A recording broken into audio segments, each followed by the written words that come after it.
Welcome back on your YouTube channel of Ujjwal classes. आज मैं आपके लिए लेके आई हूँ एरिया बेस्ड क्वेश्चन, जो परसेंटेज का ही एक पार्ट होता है। आई होप ये जो जितने भी वीडियोस हैं वो आपके लिए हेल्पफुल होंगे। देखिए, आपके सामने एक क्वेश्चन है। किसी आयत की लंबाई और चौड़ाई दोनों को 30% बढ़ा दिया जाए तो क्षेत्रफल में कितने प्रतिशत की वृद्धि होगी। ठीक है, इस क्वेश्चन को सॉल्व करने का सिर्फ बहुत सारा तरीका है, लेकिन मैं आपको रेशियो मेथड से बताती हूँ इनसे कैसे सॉल्व कर सकते हैं इजीली।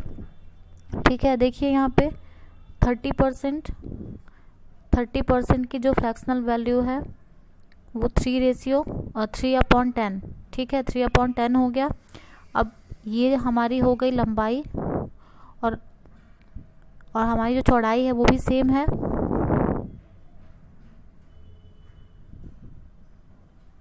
दोनों सेम है और दोनों में वृद्धि की जा रही है।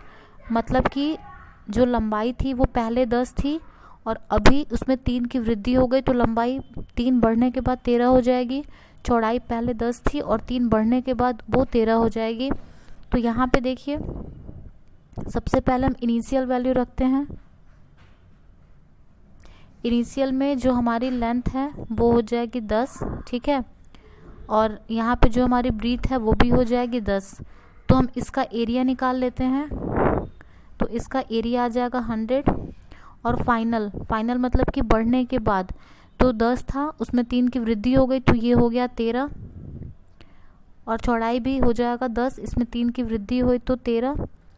दोनों का गुणा करके इसका एरिया निकाल लेंगे 169। ठीक है, तो अब देखिए इसमें वृद्धि कितने की हो रही है, 69 की। और परसेंटेज में निकालना है, तो जब भी हम परसेंटेज निकालेंगे तो जो हमारा कंपैरिजन होता है वो हमेशा इनिशियल वैल्यू से होगा। तो इनिशियल वैल्यू थी हमारी 100, तो हमारा आंसर निकलेगा 69%। ठीक है, और इस क्वेश्चन को अगर हम चाहें तो इस मेथड सक्सेसिव के मेथड से भी निकाल सकते हैं। ठीक है, 30 + 30 इंटू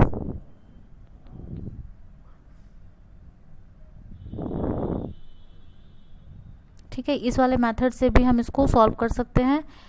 तो ये जो हमारा फर्स्ट वाला मेथड है ये थोड़ा ज़्यादा बेटर होगा और इजी होगा, क्योंकि इसमें हमें कुछ भी याद रखने की। नेक्स्ट क्वेश्चन है हमारा, किसी आयत की लंबाई ठीक है 37.5% और चौड़ाई को 16.2/3% से कम करें तो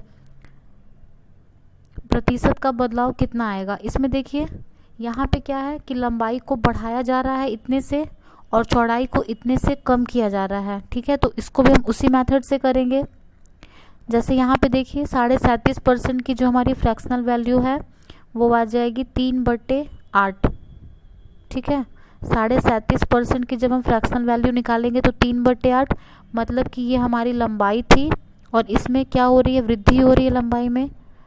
फिर चौड़ाई में क्या हो रहा है, 16.2/3। इसकी जो फ्रैक्शनल वैल्यू होगी वो 1/6, मतलब 1/6। तो ये हमारी चौड़ाई है और इसमें क्या हो रही है, कमी हो रही है। ठीक है, तो सेम हमको उसी मेथड से करना है।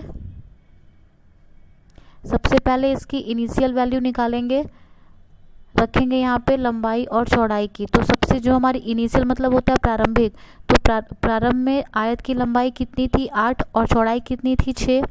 और फाइनल मतलब कि घटने और बढ़ने के बाद जो आयत थी उसकी लंबाई 8 थी, 8 से 3 बढ़ी तो यहाँ पे हो जाएगी 11। और यहाँ पे जो चौड़ाई थी 6 और 1/6 हुआ, तो 1/6 मतलब कि इसमें कमी की जा रही थी तो ये हो जाएगी 5। ठीक है, तो अब देखिए इसका हम निकाल लेंगे कि यहाँ पे इसका जो क्षेत्रफल हो जाएगा वो हो जाएगा 48 इनिशियल का, और फाइनल का जो है वो हो जाएगा 55। दोनों में जो हमारा डिफरेंस है, डिफरेंस आ रहा है 7 का। अब देखिए इसमें कमी हो रही है या वृद्धि। जो हमारा आयत था उसकी जो प्रारंभिक वैल्यू थी वो आ रही है 48 और जो फाइनल वैल्यू है वो आ रही है 55, मतलब कि 7 की वृद्धि हो रही है। अब हमको इसका परसेंटेज निकालना है, तो परसेंटेज में हम कंपैरिजन करते हैं हमेशा इनिशियल वैल्यू से। तो ये हो जाएगा नीचे 48। इसको सॉल्व करने पे हमारा निकलेगा 14.58%। ठीक है, ये हमारा आंसर है। ठीक है, इसको सक्सेसिव के मेथड से भी कर सकते थे, और ये वाला जो मेथड है वो काफ़ी इजी होता है। नेक्स्ट क्वेश्चन देखिए, यदि बेलन की ऊंचाई को 15% बढ़ाया जाता है और इसके आधार की त्रिज्या को 10% घटाया जाता है तो बेलन के पृष्ठ क्षेत्र में कितने प्रतिशत का परिवर्तन होगा। ठीक है, इस क्वेश्चन में अगर हम इसको इसके फॉर्मूले से भी सॉल्व करना चाहें तो फॉर्मूले से भी सॉल्व कर सकते हैं। ठीक है, और अगर हमें फॉर्मूला अगर एग्ज़ाम में याद नहीं आता है तो भी हम इसको इसी टाइप से सॉल्व कर सकते हैं जैसे अभी तक हम आयत वाले क्वेश्चन को सॉल्व कर रहे थे। देखिए इसमें 15%, तो 15% की जो हमारी फ्रैक्शनल वैल्यू होती है वो होती है 3/20। ठीक है, तो ये हमारी है ऊंचाई, इसको बढ़ाया जा रहा है, ऊंचाई में वृद्धि हुई है। और त्रिज्या, तो जो इसकी त्रिज्या है उसमें क्या की जा रही है, कमी की जा रही है। 10% की फ्रैक्शनल वैल्यू होगी 1/10। ठीक है, और इसमें क्या हो रही है, कमी हो रही है। ठीक है, अब देखिए इसमें भी हम वही चीज़ करेंगे, इनिशियल और यहाँ पे हमारी हो जाएगी फाइनल। तो जो इसकी पहले हमारी ऊंचाई थी वो कितनी थी, ऊंचाई थी इसकी 20। ठीक है, और इसके बाद ऊंचाई में जब हम 3 की वृद्धि कर दिए तो यहाँ पे जो हमारी ऊंचाई हो गई वो हो गई 23 ऊंचाई। ठीक है, और इसमें हमारी जो चौड़ाई थी मतलब आधार की त्रिज्या वो पहले हमारी कितनी थी 10। ठीक है, और 10 थी यहाँ पे 1/10, इसमें कमी हो रही तो 10 में 1 की कमी हो गई तो ये हमारा हो गया 9। तो ये जो हमारी वैल्यू है वो फाइनल है और ये जो हमारी वैल्यू है वो इनिशियल है।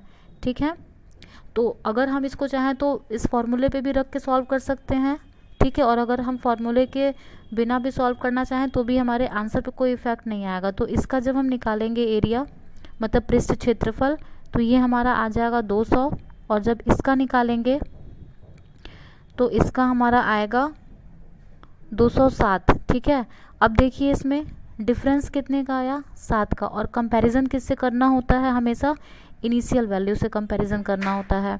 तो ये हमारा हो गया 3.5% की वृद्धि।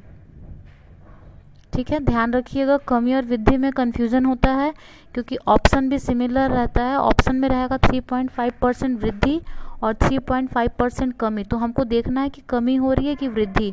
तो इनिशियल थी 200 और फाइनल थी 207, तो 7 की वृद्धि हो गई। यदि किसी वर्ग की प्रत्येक भुजा को 10% बढ़ा दिया जाए तो उसके क्षेत्रफल में कितने प्रतिशत की वृद्धि होगी। सेम क्वेश्चन है, मतलब सेम पैटर्न है। ठीक है, क्वेश्चन भी लगभग सेम ही है, सिर्फ उसमें क्या था आयत और बेलन दिया हुआ था, यहाँ पे वर्ग दिया हुआ है। ठीक है, बाकी कॉन्सेप्ट वही है। 10% की वृद्धि, तो 10% की जो हमारी फ्रैक्शनल वैल्यू है वो 1/10 हो जाएगी और यहाँ पे वृद्धि हो रही है। ठीक है, तो एक साइड हम लिख लेंगे इसकी इनिशियल वैल्यू और एक साइड लिख लेंगे इसकी फाइनल वैल्यू। इनिशियल में पहले हमारी वर्ग की भुजा थी 10। ठीक है,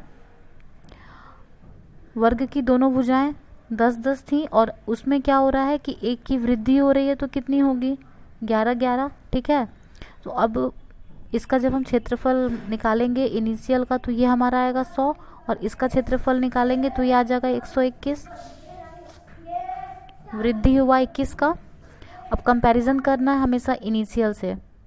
ठीक है, तो ये हमारा आएगा 21% वृद्धि। ठीक है, नेक्स्ट एंड लास्ट क्वेश्चन है, यदि एक वृत्त की त्रिज्या में 29% की वृद्धि की जाती है तो उसके क्षेत्रफल में कितने प्रतिशत की वृद्धि होगी। ठीक है, वृत्त का क्षेत्रफल का अगर हम फॉर्मूले से करेंगे तो πr²। ठीक है, अब देखिए इसमें त्रिज्या है, इसमें 29% की वृद्धि। ठीक है, तो 29% की वृद्धि। अब देखिए इस क्वेश्चन को हम इजीली सॉल्व कर सकते हैं। अगर हम देखिए इस क्वेश्चन को अगर हम फॉर्मूले पे भी रखेंगे, फॉर्मूले पे रख के भी सॉल्व कर सकते हैं और चाहें तो हम इसको बिना फॉर्मूले का भी सॉल्व कर सकते हैं। ठीक है, एक क्वेश्चन फॉर्मूले पे भी देख लीजिए कैसे सॉल्व करेंगे इसको।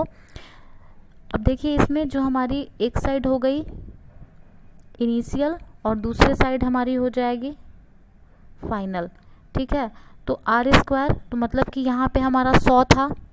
ठीक, स्क्वायर करेंगे इसका, और यहाँ पे वृद्धि 100 था, 100 में 29 की वृद्धि हो रही है, तो ये हमारा हो गया 129 यहाँ भी और 129 यहाँ भी।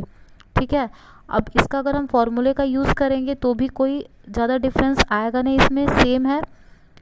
पाई आर स्क्वायर, देखिए ये हो जाएगा पाई और ये हो जाएगा हमारा 10,000। ठीक है, और ये 129 और 131 इसका हम क्षेत्रफल निकालेंगे तो ये आ जाएगा 16,641। ठीक है, पाई दोनों साइड पाई है, कोई मतलब ही नहीं है इसका। अब देखिए वृद्धि कितने की हो रही है, 6,641 की वृद्धि, 6,641 की वृद्धि हो गई। और इसको कंपैरिजन करना है हमेशा इनिशियल वैल्यू से, तो जो इसकी इनिशियल वैल्यू होगी उसको हम कंपैरिजन में रखेंगे।